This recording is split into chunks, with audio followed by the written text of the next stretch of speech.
Hello दोस्तों। आज की बात मैं एक किस्से से स्टार्ट करूँगा। तो बात है अराउंड 1998-99 के आसपास की। एक बच्ची होती है जम्मू कश्मीर में। उसके फादर को उसके सामने ही मार दिया जाता है जब वो अराउंड 6 साल की होती है।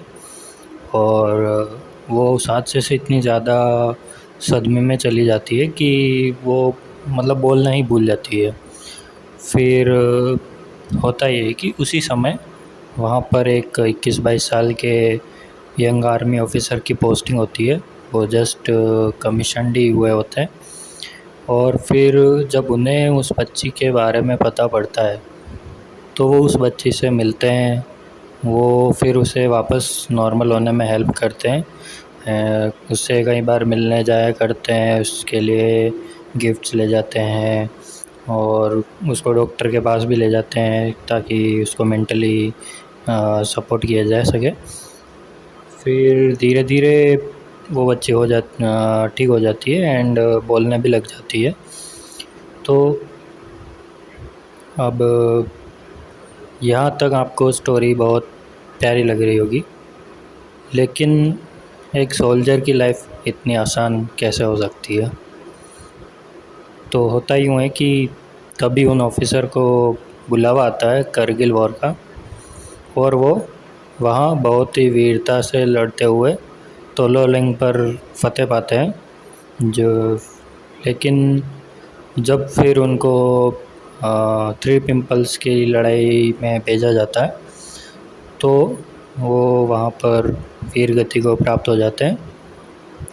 अब यहाँ नोटिस करने की बात ये है कि जब वो ऑफिसर अपना आखिरी लेटर लिख रहे होते हैं, जब आर्मी में जो ट्रेडिशन होता है करके कि अगर आप ऐसी वॉर में जा रहे हो जहाँ पर आपको पता है कि शायद आप वापस ना आ सको, तो सभी जो सोल्जर्स होते हैं वो एक लेटर लिखते हैं अपनी फैमिली फ्रेंड जिसको भी लिखना होता है। एंड वो अपने उनका जो बॉक्स होता है सामान का, उसमें रख देते हैं कि इन केस अगर वो वापस ना आ सके तो वो लेटर उनके फैमिली मेम्बर्स को या जिसको भी देना होता है वो दे देते हैं। तो जब वो ऑफिसर अपना आखिरी लेटर अपनी फैमिली को लिख रहे होते हैं तब भी वो उस बच्ची को नहीं भूल रहे। उन्होंने अपने पेरेंट्स को लिखा कि हर महीने उस बच्ची को 50 रुपीज़ भेजते रहना। और मैं आपको बता दूं कि 1999 में 50 रुपये उतने भी नॉर्मल नहीं थे जितने हम आज की टाइम में हैं। तो आप ये मत समझना कि सिर्फ 50 रुपये में क्या होगा। तो खैर यहाँ बात पैसों की नहीं है, यहाँ बात है कि एक ऑफिसर की जो ऐसी लड़ाई में जा रहा है जहाँ से शायद वापस कभी नहीं आएगा।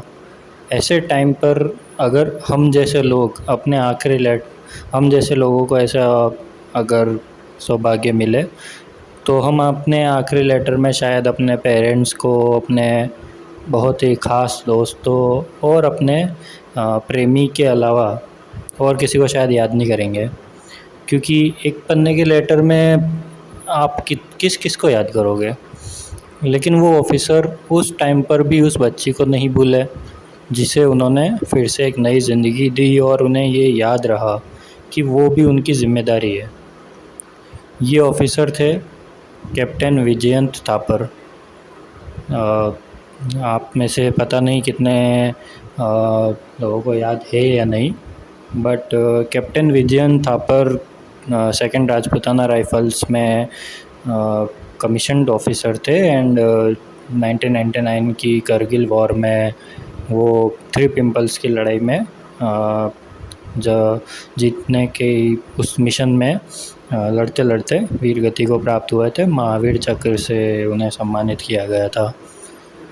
तो एक्चुअली मैं हमेशा से डिफेंस सर्विसेज की तरह थोड़ा फैसिनेटेड रहा हूँ। इसकी वजह शायद ये हो सकती है कि मैं अपने स्कूल कॉलेज दोनों में एनसीसी कैडेट रहा, तो यूनिफॉर्म को लेकर मेरा अलग ही लगाव रहा है। इसलिए मैं मतलब पढ़ता रहता हूँ इन थोड़ा सोल्जर्स के बारे में। तो हालांकि मेरे जैसे काफ़ी लोग हैं, मैं अकेला नहीं हूँ, लेकिन मुझे हमेशा से ऐसा लगता था, हो सकता है मैं गलत हूँ, कि करगिल वॉर और दूसरी भी सभी वॉर्स में ऐसे कई बहुत ही इंस्पिरेशनल हीरोज़ हुए हैं जिनकी लाइफ सिर्फ़ एक सिपाही के लिए ही नहीं बल्कि एक आम इंसान के लिए भी बहुत कुछ सिखाती है। ऑब्वियसली सभी को पढ़ना मुश्किल है, लेकिन कुछ ऐसे हुए हैं जिनके बारे में मुझे लगता है कि हमें पता होना चाहिए था। लेकिन ज़्यादातर लोगों को करगिल वॉर में बारे में अगर पूछेंगे तो उन्हें शायद कैप्टन विक्रम बत्रा सर, और अगर ज़्यादा से ज़्यादा कोई और ज़्यादा जानता होगा तो उन्हें कैप्टन मनोज कुमार पांडे सर के बारे में पता होगा। बाकी मुझे लगता है शायद मैक्सिमम लोगों को और किसी के नाम याद नहीं होंगे। जो इन जो पढ़ता होगा सोल्जर्स के बारे में या ऐसा इंटरेस्ट रखता होगा वो उसको डेफिनेटली पता होंगे। अदरवाइज़ तो हालांकि मैं अगर ख़ुद को लूँ तो मैंने भी ज़्यादातर सिर्फ परमवीर चक्र विजेताओं के बारे में ही पढ़ा है, और मैं सभी की उतनी रेस्पेक्ट करता हूँ मैं भी।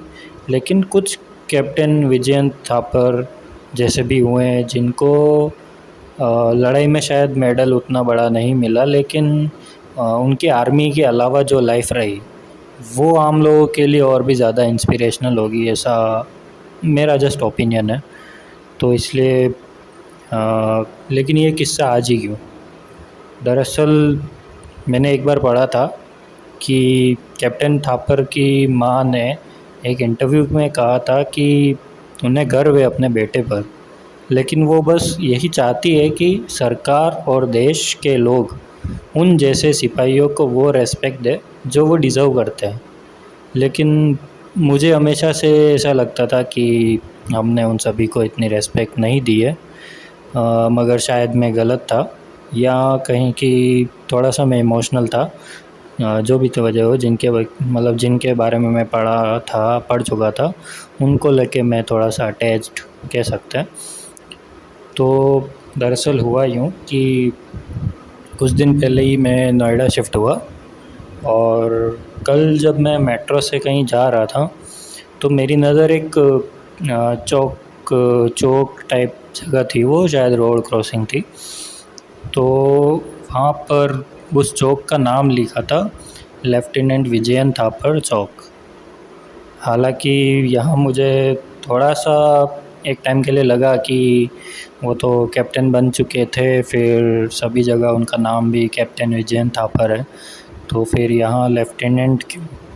हालांकि ठीक है, ये मुझे नहीं पता, हो सकता है कुछ वैलिड रीज़न रहा हो, पर जो भी हो मुझे ये काफ़ी अच्छा लगा कि हमारे लगभग सभी हीरोज़ को उतनी रेस्पेक्ट मिलती है एंड वो डिज़र्व करते हैं। तो मैं उस जगह मुझे लगा कि शायद मैं गलत था, क्योंकि मैं उससे पहले ज़्यादा इतना कुछ कहीं जगह पे गया नहीं था, तो हो सकता है मैंने देखा नहीं हो, और शायद हम सभी सबके बारे में इतना जान नहीं पाए क्योंकि हमारा देश इतना बड़ा है और यहाँ ऐसे हीरोज़ भी हुए हैं, जैसे कितने ही हीरोज़ हुए हैं कि सभी पर मूवीज़ भी नहीं बना जा सकती। हालांकि फिर भी मैं अगर मुझसे कोई पूछेगा तो मैं यही कहूँगा कि बॉलीवुड वाले ऐसी बायोपिक्स नहीं बनाए तो अच्छा है, क्योंकि उन्हें हर स्टोरी में ज़बरदस्ती रोमांस को लगा देना होता है। तो खैर, मगर कोई भी अगर मेजर जैसी मूवी अगर बनाए तो मेरा मानना है कैप्टन विजयन थापर पर बना सकते हैं वो एक। खैर, ये तो उनका बॉलीवुड वालों का हो गया। एक और तो ये कहानी थी कैप्टन विजयन थापर की, तो मुझे लगा कि मेरे मन में आया तो मैं एक बार बता दूं, मतलब शेयर कर सकता हूँ और लोगों को भी पता पड़े कि एक और हीरो थे करगिल वॉर में जो बहुत ही गैलेंटली लड़े थे। और आखिर में एक और हीरो है जिनके बारे में मैं ज़्यादा तो नहीं बोलूँगा, अभी ज़्यादा टाइम नहीं लूँगा मैं आपका, बट एक और हीरो है जिनके बारे में मैं बताना चाहूँगा। अगर आप चाहे तो यूट्यूब पर कैप्टन अखिलेश सक्सेना का एक वीडियो है, कारगिल से कॉरपोरेट तक, इस टाइटल से एक यूट्यूब वीडियो है।